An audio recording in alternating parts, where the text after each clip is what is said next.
Today in the News Digest, the ports, the icebreakers, and what's on fire in Russia today as a first topic for your attention.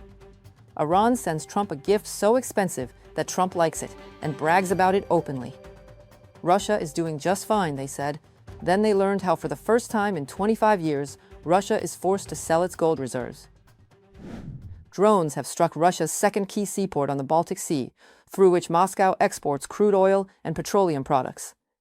This is now confirmed not only by Ukrainian defense forces, but by Leningrad region governor Alexander Drozdenko.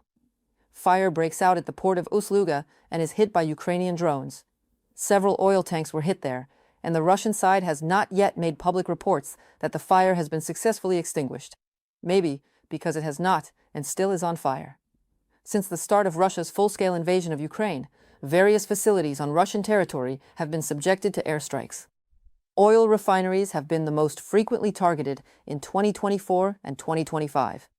The General Staff of the Armed Forces of Ukraine has confirmed most of the attacks, stating this is systematically implementing measures aimed at reducing the combat potential of the Russian occupation forces.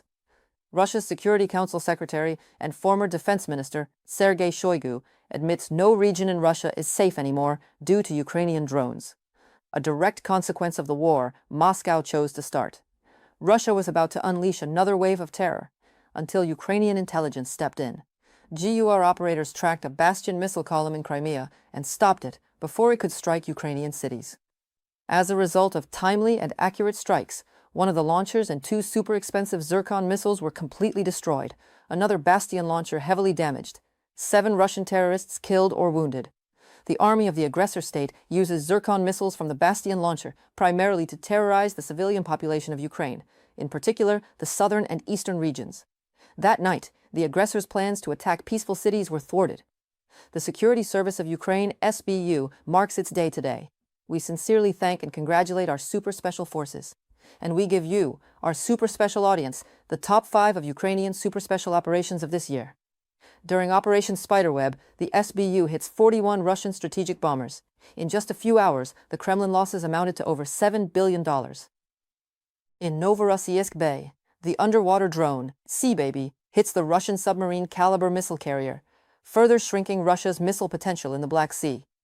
The third strike on the Crimean Bridge continues a series of significant strikes carried out by SBU and seriously damages the bridge supporting structures. Long-range strikes on refineries in Russia's deep rear reduced oil exports by more than 30% and also limited the capabilities of the enemy's shadow fleet.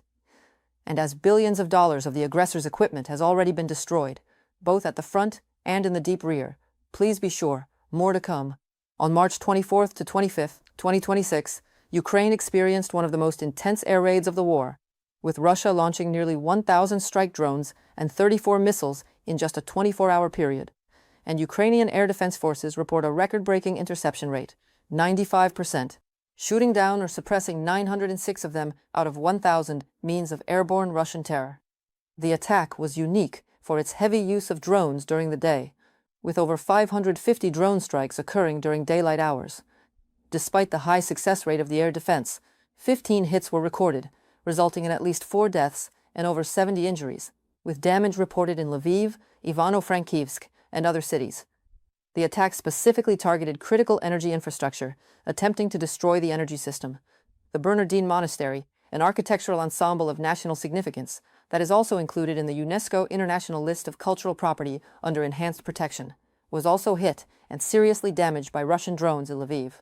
That is how Russians care about anything, really, human life or history. Destruction is what matters. Iran has announced new rules for passage through the Strait of Hormuz. Non-hostile ships may transit, and only in coordination with Iranian authorities. Before the conflict began, approximately 1/5 of the world's oil and a significant volume of cargo shipments passed through the strait. Now Iran imposes fees on ships crossing the Strait of Hormuz. According to Bloomberg, the amount can reach $2 million per voyage, effectively establishing an unofficial transit fee.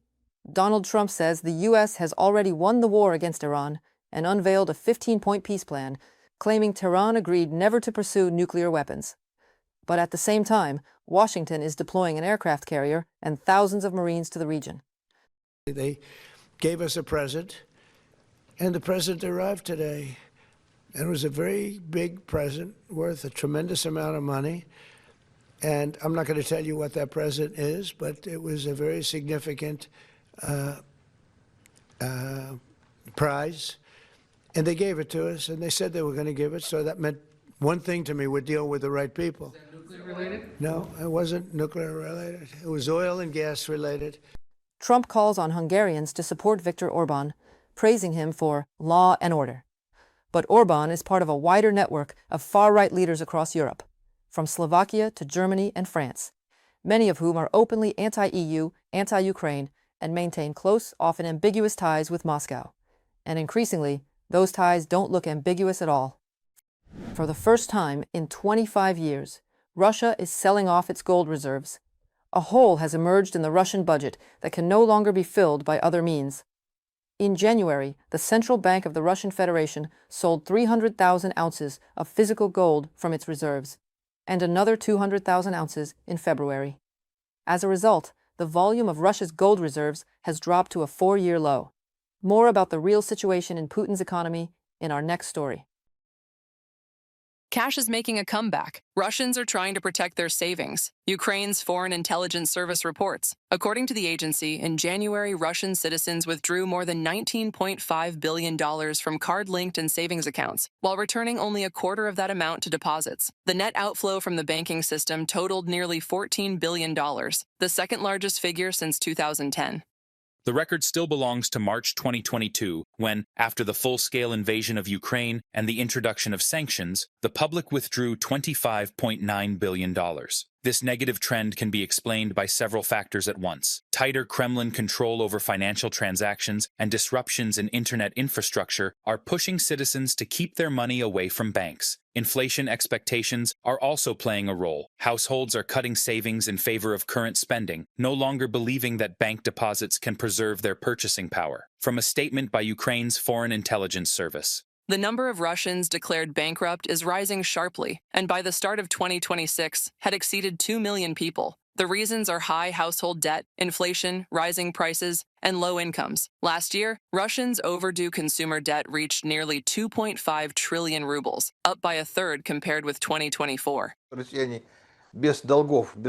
Russians cannot survive without debt, without loans, but they are not really able to repay those loans either. Especially now, when wages have basically stopped growing, prices continue to rise, paracrete, and life is becoming more expensive. People are getting pulled into this debt trap, taking on more and more debt, then going through personal bankruptcy and having everything taken away that can be taken away. The situation is becoming more difficult. This is not yet a total catastrophe, Naspikara, but it is a kind of misery and poverty into which people who were still poor yesterday are now sinking even deeper. After bankruptcy, they become destitute. Every third small business owner in Russia is considering shutting down this year. The main reasons are a sharp rise in the tax burden, a high key interest rate, falling incomes, and weakening demand. In the first quarter of 2026, business expectations fell to their worst level on record. 52% of entrepreneurs expect their situation to deteriorate even further. Russia is a very cheap country. Nothing here is worth what it should be worth in a normal economy, with normal rules of the game, with protection of property rights, with normal Western investors, with a healthy stock market, and so on. So all of Russia, with its population of 140 million, is worth about as much as one New York. Oil giant Lukoil posted a loss for the first time in 30 years. According to the Moscow Times, the company recorded a net loss of more than 1 trillion rubles last year. Despite accounting for around 15% of Russia's oil production, it has run into serious financial difficulties.